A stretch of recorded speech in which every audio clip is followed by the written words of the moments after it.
Hey guys, how's it going? And welcome back for another video on Voor De Kroon on the channel. And today we're going to look at the latest video released by the developer on his channel. And this is squarely about the next stage of development for the game that focuses on siege battles. And this is the preview of a siege battle, and it looks amazing. We've got about 8 minutes of footage here to show us what this looks like, both from an offensive perspective as the attacker and a defensive perspective. So it's very exciting, a lot to see here. This is what we're going to do in this video today. We're just going to look at what this footage looks like, what we can expect to see when it actually comes out in terms of the next update, and when we get to play siege battles ourselves, and I guess my thoughts on how it compares to some other games like Bannerlord and Total War, etc. So that's what we're going to do today. The siege has started, and it looks, as always, I mean, Voor De Kroon is a hyper-realistic kind of visually stunning game. The gameplay is very interesting from a battle perspective, especially. I mean, you've got trebuchets in the background there.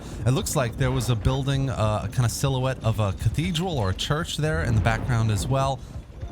Yep, there it is, which is interesting. And yeah, you've got this farmland that you're attacking from. The fort itself has attacking. I want to see what the placements look like inside the fort. I think we're gonna have to be able to see that from a defensive perspective, but it looks like there's a lot happening from the fort in terms of catapults and archers firing arrows. You've got your various units coming from either side as well. You've got archer regiments like we have here, so you can take control of them and fire at the fort from here as well, which is quite cool. I wonder, though, you can take control of a unit here like this, an individual. Yeah. So the rest of the unit is firing on the fort as well. So it was very, very cool. And then, as you could see just before this, you can go into that tactical strategic view overview of what each unit could be doing. So yeah, just to give you a better idea of how battles play in Voor De Kroon as well.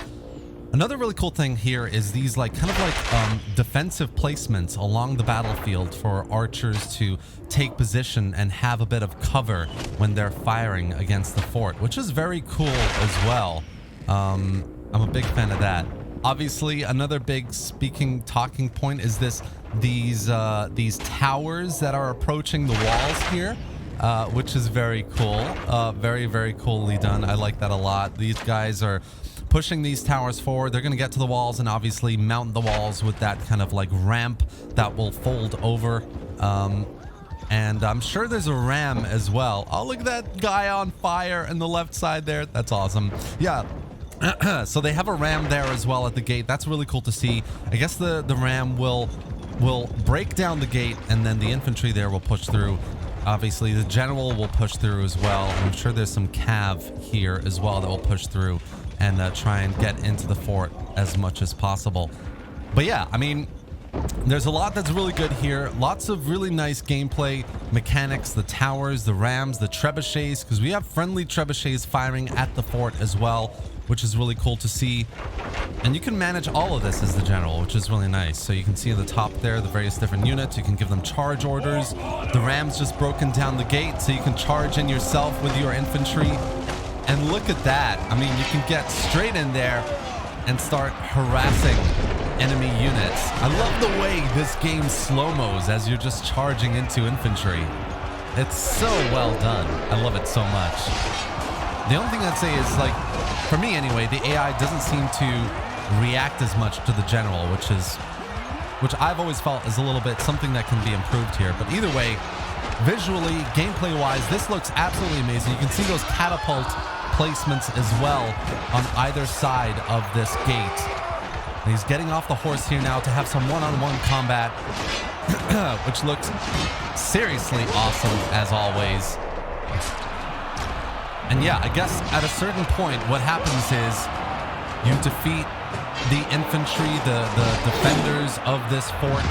The inside looks kind of bare overall. So you've got the walls, you've got the catapults, you've got the fort itself, obviously, but not much else. Hopefully in the future, there's going to be a bit more kind of content, structures added into the fort here as well. That would be nice. I wonder if a double-layered fort would be made eventually as well, with larger armies defending. That would be interesting too. Oh yeah, okay, cool. So the trebuchets, the friendly trebuchets, are actually firing at the fort itself. You can see it landing on the walls. I wonder if that actually crumbles down the fort, which I don't know if that would be very good, really.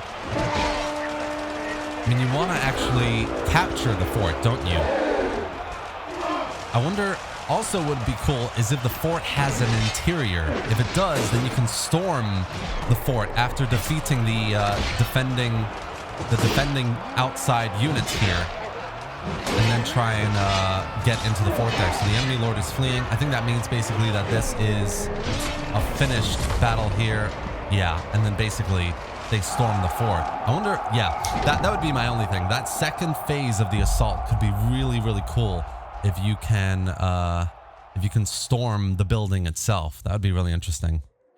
Now, over on the defensive aspect of the game, you've got the generals that can, apparently, you can go and negotiate for either a safe retreat, a full surrender, or to straight up just insult them into fighting the full battle. And I guess if you think that you can defeat them, you'll just insult them, which is fair enough.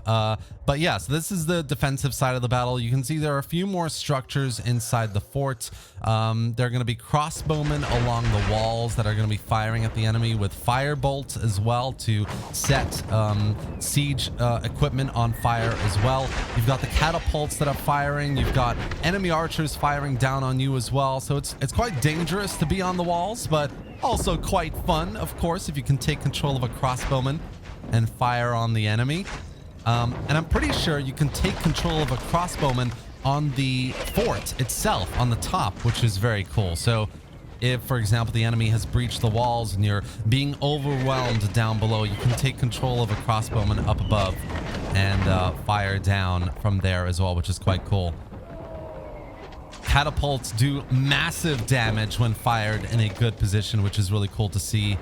And yeah, I mean, overall, the defensive side looks really, really cool as well. It's just a visually stunning game, and I can't wait to see how it's actually gonna look when it finally updates in the next few weeks. Hopefully in the next few weeks anyway.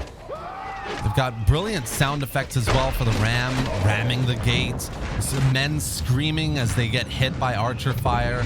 It just looks really, really good. So yeah, I think we're nearing the end of the video here. That's going to be it for today, guys. I just wanted to show you what the siege battles in Voor De Kroon are going to look like when they come out. This preview gameplay video looks really, really good. If you enjoyed the video today, just my thoughts on how it all looks, do give the video a like, drop any thoughts or questions in the comment section below, as always, and subscribe to the channel for more strategy game content and news just like this. Thanks for watching, guys, and I'll see you next time.